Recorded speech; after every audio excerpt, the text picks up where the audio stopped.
What's going on, everybody? Today I'm going to be doing a full setup and walkthrough tour of the Tesla mobile app on your phone. So I just got a new phone, figured this would be a good time to walk through everything.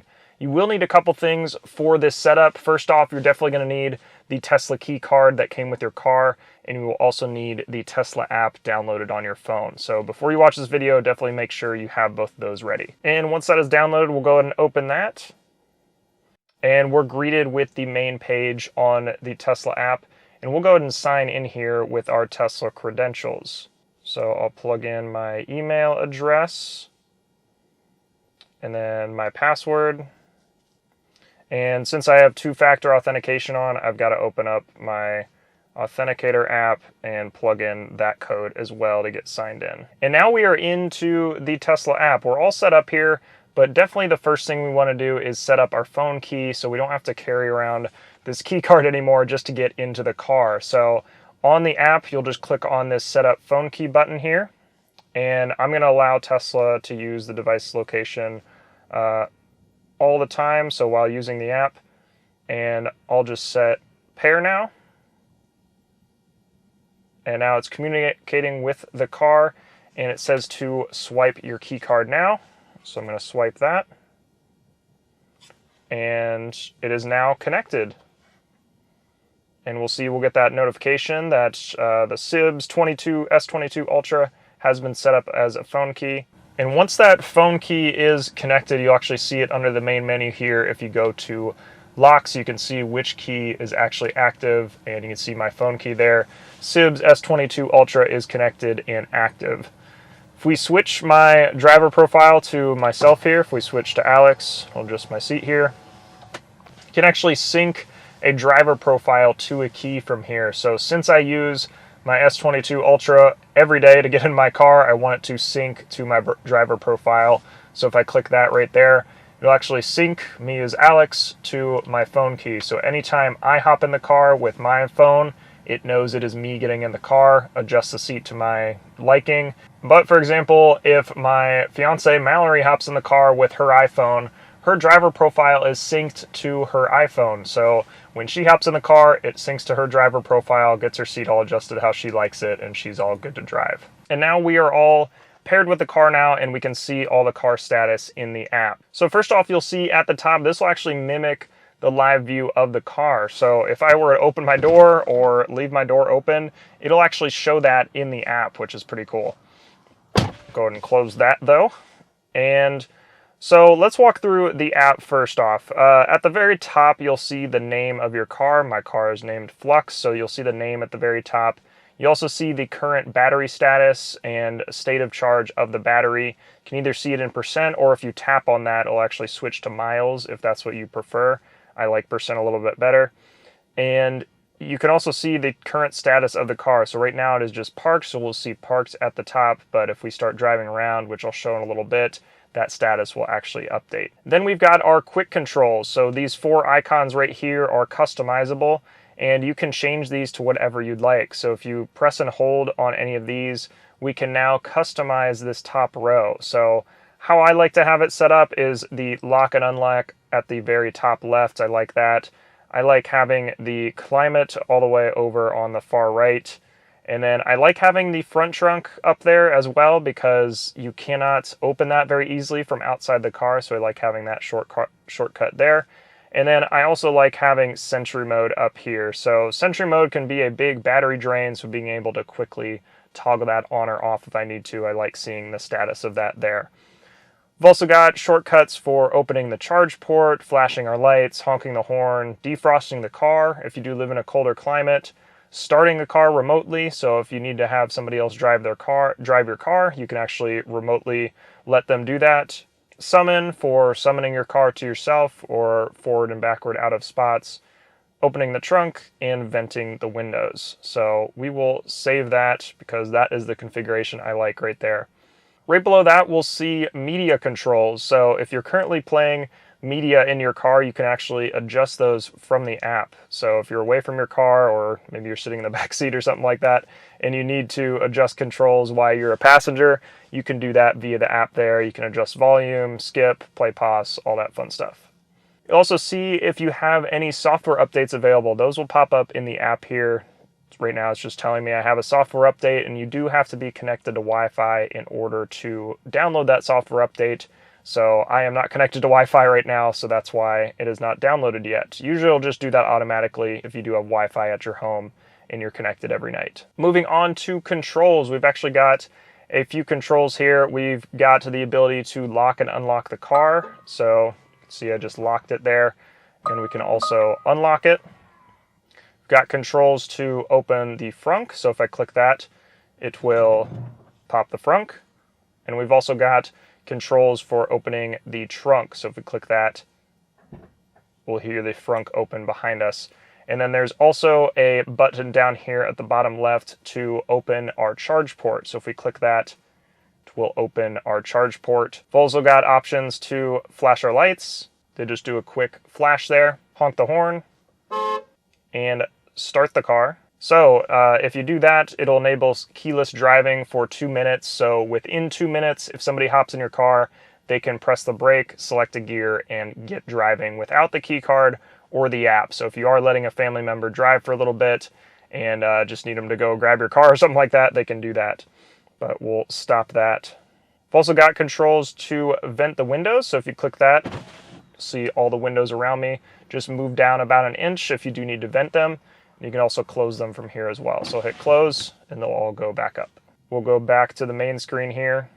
And we can see now, since we opened our charge port, it'll actually bring up our charging settings right here. And we'll come back to that, but I also want to point out at the top here, you can see the live status of the car. So since our frunk is open and since our trunk is open, it's actually showing that on the car. So when we do close those, it'll update at the top there.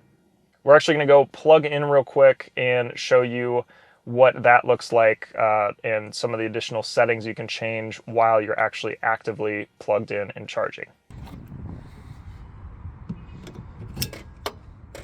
Okay, now that we are plugged in, we can see a different animation on the Tesla app, which I think is really cool. Really like this new animation in the updated app. So we can see that kind of green pulsing showing that our car is plugged in and charging. You see it's actually rotated so we can see that charge port side.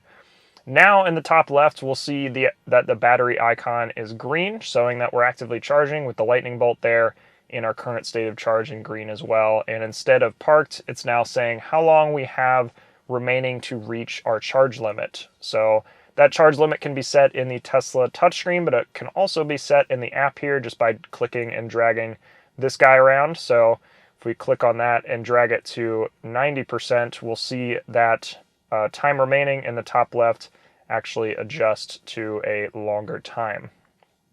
Sometimes takes a second. There we go. So we can see that's now updated to 2 hours and 40 minutes instead of 1 hour and 40 minutes. You can also see some stats about charging here. So currently we're pulling 7 kW or kilowatts. We've added 0 kWh or kilowatt hours just because we haven't been plugged in very long. How many amps we're pulling, and our current voltage of charging. So we're at 234 volts. And we can also adjust our charging current here. So if you are plugged in and want the charging to be a little bit slower so you can stay parked and stay charging the whole time, which I've done before, you can adjust the charge current right here. So if we drop that down to 20, we'll see that the charger is now going to be outputting less current, and our time remaining has actually gone up to 3 hours now. So if there is a limit for how long you can stay plugged in charging and just want it to take longer, you can adjust that charge current right there and make sure you're actively charging the entire time you're parked. Generally, I like to just keep this up as high as possible, so we'll move that back up to 30. If we move on to climate, got a bunch of different settings here. First off, you can adjust all of the seat heaters remotely, which is pretty cool. So if you tap on any seats, it's going to turn on the seat heaters, and if you tap it again, you can lower it to whatever setting you want. You can also turn on or off the climate. So if you just turn that off at the bottom left, it'll turn off, and then if you click it again, it'll turn back on. You can also adjust the temperature. So if you want it to be colder or warmer, you can do that there. And you can also vent the windows from here if you just want to do that instead of turning on your climate remotely. You can vent the windows again from here as well. Go ahead and close those. If we swipe up right here, we've got some additional climate options. So we've got an option to defrost the car. So if we click that, that will actually turn on max defrost. And I'm sitting in the car right now, so it's going to get really warm. But it'll turn on the front heaters and also the rear windshield heaters. So we'll see that in the app there. You can kind of see the red animation showing now in the app. But I'm going to turn that off because it is a hot day and we don't need to be toasting in here.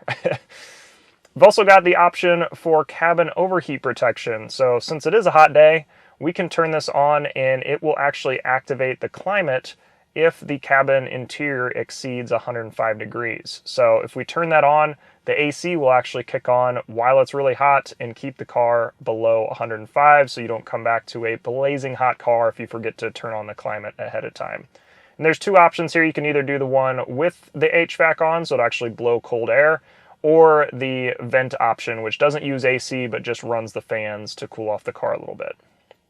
But I'm going to leave that off for now because it does waste some battery, and I don't want to do that. So we'll go back to the main screen here. Moving on to location. So this will actually show live location of the car and where it's parked. So you can see I'm sitting in the car right now, so the blue dot is where I'm at right now. And the red is the car, and the arrow is actually which way it's pointing. So this is accurate. I'm pulled into this spot right now, and you can see where the car is actually parked. And you've also got an option to turn on satellite view, so you can see the exact parking spot that my car is in, which I think is just so cool. At the bottom, you'll see nearby superchargers as well. So in here, we've got the Polaris supercharger super close, Dublin's very close. And if we click on any of these, it'll actually give us the option to send that supercharger to the car. So if we're knowing that we need to go to a supercharger soon, you can pull up the supercharger ahead of time, send that to the car so that when you hop in, your car is already navigating to that supercharger. Really nice feature there. Okay, so now I'm gonna shift into drive and just do a quick little route here. And you'll see in the Tesla app, it's now showing that my car is moving and actually show kind of the live status of the car in the app, which is really cool. I think it's a neat little feature here. You can see our current miles per hour there at the top left. And I'm at a stoplight here, so I'll scroll down to the location and show that as well. So this will actually show a live location of the car. So if somebody else is driving your car and you want to see where they're at, what they're doing, this is a really cool feature to do that. You can also do summon through the app here. So if you go down into the summon tab, you can see a couple different options here. It'll show you the remote location of the car, and you can either move it forward by pressing and holding on the forward arrow, and you'll see the car actually drive forward. Or if you need it to go in reverse, you can also hold on the reverse arrow here.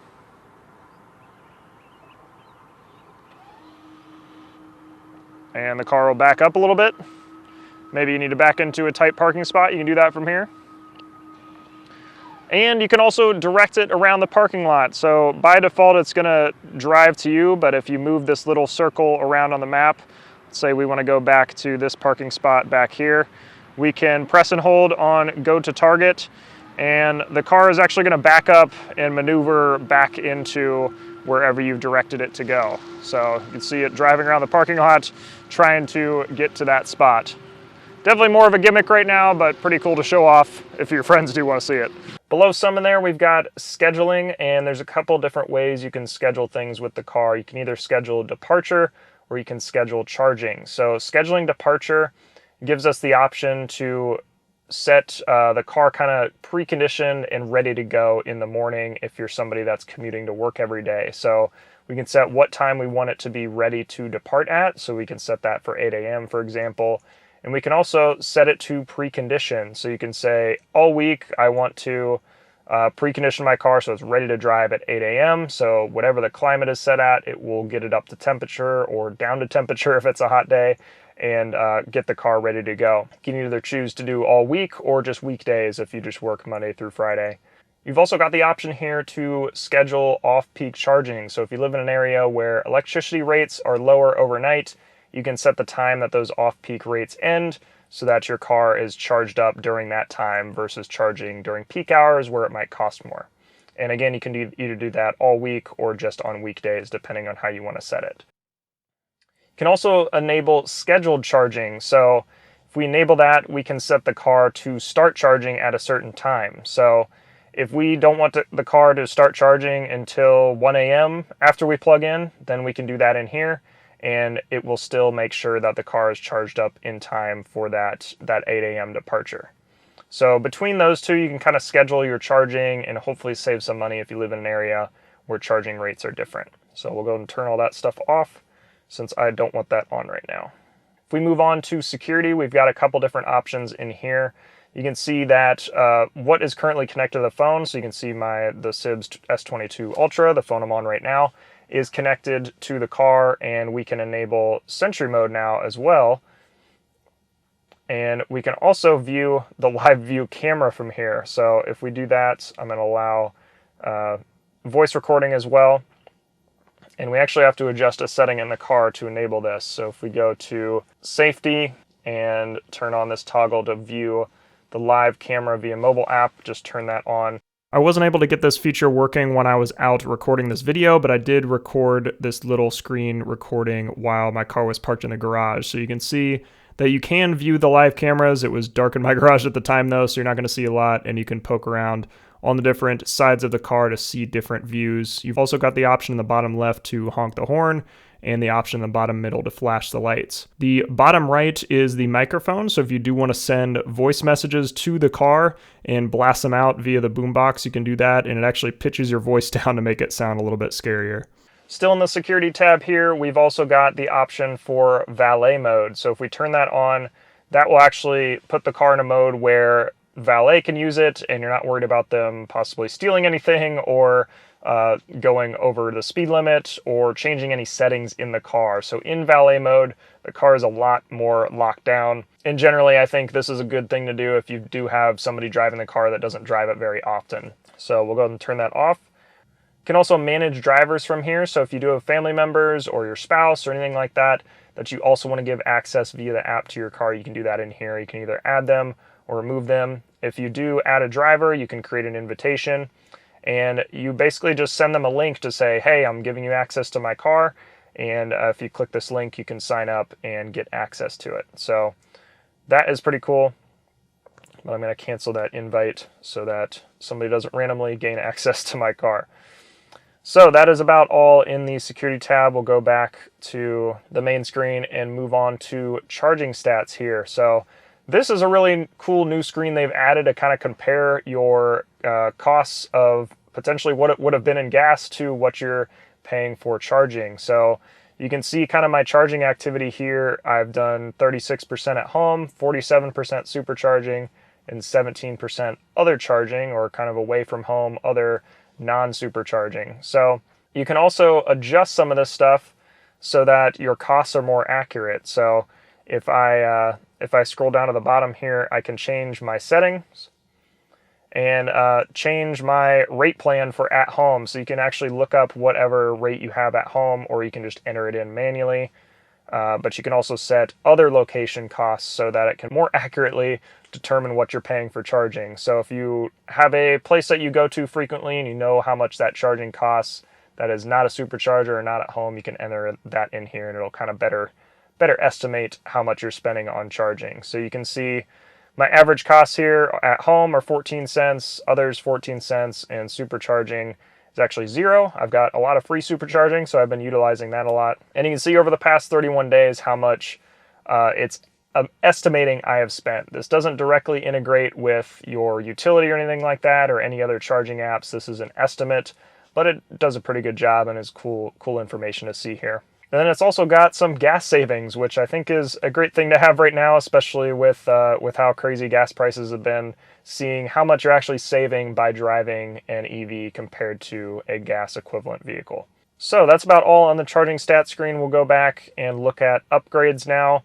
This is where you can buy software upgrades or accessories for your car. So if we go into software upgrades, we can see the different upgrades I have available. I could get an acceleration boost for my car that drops a half second off my 0 to 60 time, which is pretty cool. Or I could add full self-driving capability. I've got a reduced cost here because I've currently got enhanced autopilot, so it's not as expensive to upgrade to the full self-driving. Then if we swipe over, we can also see that I could subscribe to full self-driving for $99 a month. Again, it's a little bit cheaper here because I already have enhanced autopilot. Can also manage any upgrades I have right here. So we can see that I've already got premium connectivity added, and I've got enhanced autopilot that I bought in September of 2020. And then I've also got no inactive upgrades, so nothing on this screen.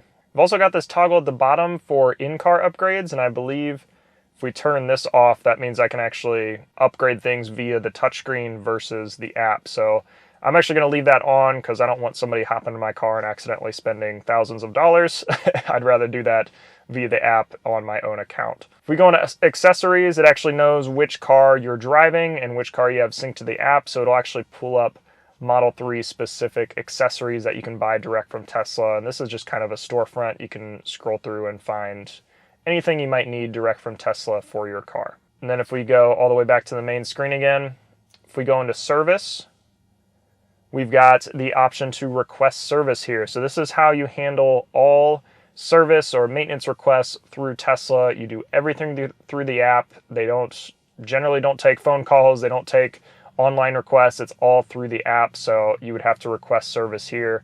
And you're basically going through these menus and kind of selecting what's wrong with your car. So let's say I need something done on my tires and wheels. I want to do a tire swap. I can do that here. I hit done. I describe what's going on. I can attach some photos. I hit next, and then I'm prompted to schedule an appointment with Tesla. So really simple. I've done a few service requests through this, and it's been really easy. Definitely a lot better than any previous car maintenance requests I've had. So you can also see a history here of any service requests you've had in the past. So you can see I had a couple mobile service requests done in early 2020, and then also ended up canceling a mobile service request in September for my cabin filter. They were going to charge a lot to do it, so I figured I'd just do it myself. And that is that. So we've also got some video guides in here which will walk you through some different things and hopefully give you some tutorials on how to do different things in the car. Similar to this, I found these are very high level, just kind of initial setup, not as deep dives like I like to do on my channel. So I've actually got a touchscreen walkthrough on my channel, so if you are looking for a more in-depth video on that, I definitely encourage you to check that out. I've also got an owner's manual right here, and that actually just loads the Model 3 webpage on Tesla's website. So you can scroll through here, and they've got a bunch of different links to kind of articles on how to do things. And this is really nice, definitely the easiest owner's manual I've seen. It's all digital, it's searchable.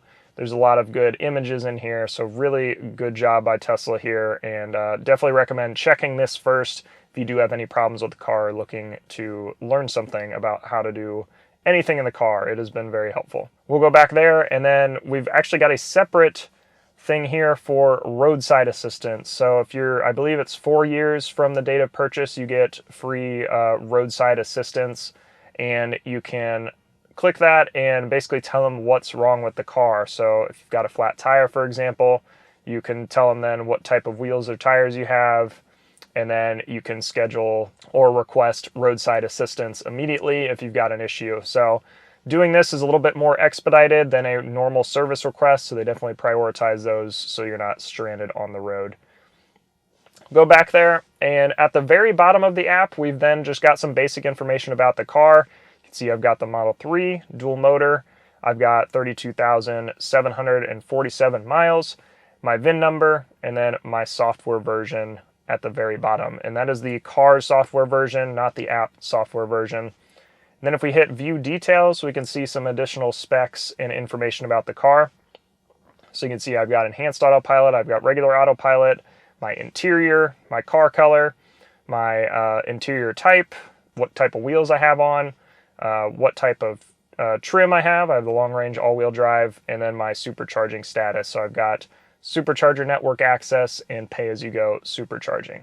If we move over to warranty, we can then see, like I was just saying, when my coverage expires. So like I said, my roadside assistance is going to expire in November of 2023, so 4 years from when I bought my car. But the good news is my drive unit and battery coverage lasts for much longer, so I'm good through 2027, which is really nice. So we'll swipe that away or go back. and go back up to the top now. So if we look at the top here, we've actually got a little bubble here in the top right. If we click on that, we can actually see some account information. So at the very top, you can adjust your picture. If you'd rather choose a different picture for your profile picture, you can change that right there. If you've got multiple cars, they will show up here. So I've only got one car. So if I click that, it'll just bring me back to the main screen. But we've also got the regular Tesla shop here. So if we want to order things that aren't specific to your car, like in that other tab, you can see basically everything that's available on Tesla shop through here. So everything from charging accessories to apparel, lifestyle items, all that kind of stuff is right here. And you can search through this just like on their website and do it all through the app here. If we go back and go to the inbox, this is where we're going to get some just general information and updates from Tesla. As you can see, I very rarely get these. It's once every few months. They're not very often. But if anything important changes with your account, you will get some notifications here. So you can see like when they switched my premium connectivity plan, I switched from a monthly plan to a yearly plan. They gave me a little update here. Lootbox is where you're going to get your Tesla referral code. They have retired the referral program for just cars, but that is still available for solar. So that is available here if you want to share your referral link. And if you have any free supercharging miles remaining, you will see all those at the top here. So like I was saying, I have not paid for supercharging in a while and definitely have a lot of driving to do to get rid of all these before the 2023 deadline. So, but like I said, it is still available for Tesla Solar. So if you've got a friend that is installing that soon, I'd definitely share your link there. And if you're interested in getting solar, my link is down in the description. If we go back now, we'll go to accounts, and this is where you can see a lot of your account information, update that. So we've got our contact info there. We can edit all of that from that page.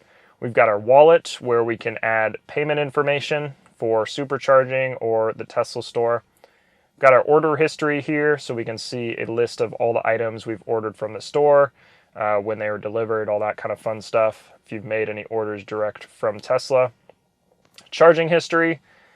We can see actual history of supercharging. We can see all of that on this page.